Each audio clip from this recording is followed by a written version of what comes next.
Qualifier 2 Hyderabad versus Rajasthan. जो जीतेगा वो ट्रॉफी के एक कदम और नजदीक पहुंच जाएगा एंड जो हारेगा उसकी होगी घर वापसी। चेन्नई में खेला जाएगा ये मुकाबला। इस मुकाबले में क्या होगी दोनों टीम्स की स्ट्रेटजी, क्या प्लेइंग 11 के साथ दोनों टीमें उतर सकती हैं, जानेंगे।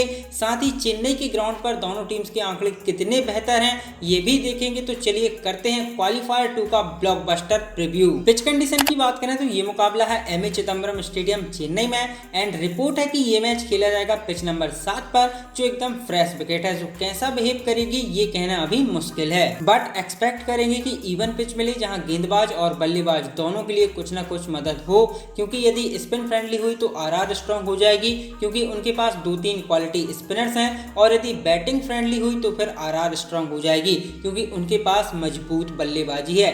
इसलिए हम एक्सपेक्ट करेंगे कि इवन पिच मिले जहां बल्लेबाजी और गेंदबाजी दोनों के लिए कुछ ना कुछ मदद हो। टॉस फैक्टर की बात करें तो इस सीजन इस ग्राउंड पर 7 मैचेस खेले गए हैं, जिसमें से 5 बार चेस करने वाली टीम जीती है और मात्र 2 बार डिफेंड करने वाली टीम जीती है। सो क्लियरली जो कप्तान टॉस जीतेगा वो चेस करना ही प्रेफर करेगा। प्लेइंग 11 की बात करें तो हैदराबाद की ओर से Travis Head and Abhishek Sharma as an opener, उसके बाद Rahul Tripathi, Nitish Kumar Reddy, Heinrich Klaasen, Glenn Phillips, Shahbaz Ahmed, Washington Sundar, Pat Cummins, Bhuvneshwar Kumar, T Natarajan, और इम्पैक्ट प्लेयर के रूप में आ सकते हैं जयदेव उनादकट, जिनकी वेरिएशन इस पिच पर मुझे लगता है कि इफेक्टिव रहेंगी। राजस्थान की बात करें तो Jaiswal and Cadmore as an opener, उसके बाद Samson, Riyan Parag, Dhruv Jurel, Shimron Hetmyer, Ravichandran Ashwin, Trent Boult, Yuzi Chahal, Sandeep Sharma and Abid Khan, और इम्पैक्ट प्लेयर के रूप में मुझे लगता है कि 2 चॉइस रख सकते हैं। यदि आपकी बैटिंग कोलैप्स होती है तो रोहमन पाविल को लेके आ सकते हैं, और यदि आपकी बल्लेबाजी अच्छा करती है, कोलैप्स नहीं होती, तो उस कंडीशन में आप केशव महाराज को लेके आ सकते हैं,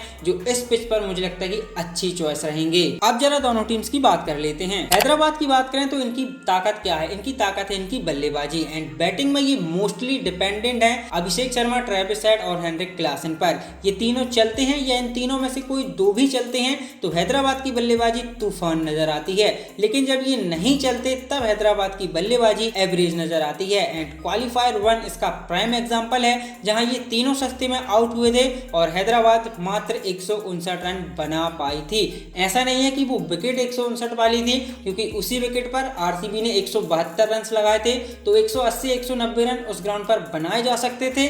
लेकिन हैदराबाद की ताकत बल्लेबाजी में इनकी ये 3 स्तंभ हैं, और ये 3 स्तंभ उस मैच में जल्दी आउट हो गए थे, जिसके चलते हैदराबाद मात्र 159 रन बना पाई थी। तो बैटिंग में इन तीनों का चलना बहुत जरूरी है। बाकी गेंदबाजी अच्छी है लेकिन स्पिन डिपार्टमेंट थोड़ा वीक है, और यदि यहाँ स्पिन के लिए मदद होती है तो फिर हैदराबाद फंस सकती है, क्योंकि आरआर के पास क्वालिटी स्पिनर्स हैं। तो हैदराबाद बिल्कुल नहीं चाहेगी कि ये विकेट स्पिन फ्रेंडली हो, क्योंकि हैदराबाद के पास स्पिन में वो क्वालिटी नहीं है जो राजस्थान के पास है। राजस्थान की बात करें तो एलिमिनेटर में आरसीबी को हरा के आ रहे हैं। फुल कन्विक्शन के साथ आरसीबी को नहीं हराया, लेकिन स्टिल मुकाबला जीत के आ रहे हैं। गेंदबाजी अच्छी की, आरसीबी को बिलो पार स्कोर पर रोका, उसके बाद चेस किया। एंड जायसवाल साहब फॉर्म में दिखे, जो इनके लिए सबसे अच्छी खबर है, क्योंकि बटलर की अनुपस्थिति में जायसवाल के ऊपर जिम्मेदारी है, और एलिमिनेटर में जायसवाल साहब पूरी जिम्मेदारी के साथ खेलते हुए नजर भी आए थे। अब चलते हैं स्ट्रेटजी की ओर। हैदराबाद की स्ट्रेटजी की बात करें तो इनकी स्ट्रेटजी वही होगी जो इस सीजन अभी तक रही है, बल्ले के साथ सामने वाली टीम को धराशायी करने की, और इन्होंने वो बल्लेबाजी करके दिखाई है जो सामने वाली टीम के हौसलों को बिल्कुल पस्त कर देती है। सो एक बार फिर से सनराइजर हैदराबाद उसी रणनीति के साथ इस मुकाबले में उतरेगी। राजस्थान की स्ट्रेटजी की बात करें तो इन्हें गेंदबाजी अच्छी करनी होगी, क्योंकि Hyderabad all guns blazing mood में ही आएगी, जैसा कि वो थ्रू आउट द सीजन खेल रहे हैं। इसलिए आरआर को अपनी गेंदबाजी मजबूत रखनी होगी, और यदि राजस्थान ने गेंदबाजी मजबूत नहीं रखी तो फिर इनके लिए दिक्कत हो सकती है, क्योंकि हैदराबाद को आप बैटिंग में आउटप्लेड कर देंगे इसके चांसेस कम है। इम्पॉसिबल नहीं है लेकिन मुश्किल है, क्योंकि जब हैदराबाद की बल्लेबाजी चलती है तो सिर्फ वही चलते हैं, बाकी चीजें कम चलती हैं। इसलिए राजस्थान को अपनी गेंदबाजी मजबूत रखनी होगी इस मुकाबले में। चेन्नई के ग्राउंड पर दोनों टीम्स के आंकड़ों की बात करें तो हैदराबाद ने इस ग्राउंड पर 10 मुकाबले खेले हैं, 1 जीता है और 9 हारे हैं। हाईएस्ट टोटल इस ग्राउंड पर इनका रहा है 177 और लोएस्ट टोटल 134 रहा है। एंड जो एक मुकाबला ये जीता है इन्होंने, वो चेस करते हुए जीता है। सो क्लियरली समझ आता है कि हैदराबाद इस ग्राउंड पर खेलना प्रेफर नहीं करती, इस ग्राउंड पर खेलते हुए वो कंफर्टेबल नहीं है, क्योंकि 10 में से 9 मुकाबले हारे हैं। राजस्थान के आंकड़ों की बात करें तो इस ग्राउंड पर इन्होंने 9 मुकाबले खेले हैं जिसमें से 2 जीते हैं और 7 हारे हैं। एंड हाईएस्ट टोटल की बात करें तो वो 223 है और लोएस्ट टोटल की बात करें तो वो 141 है।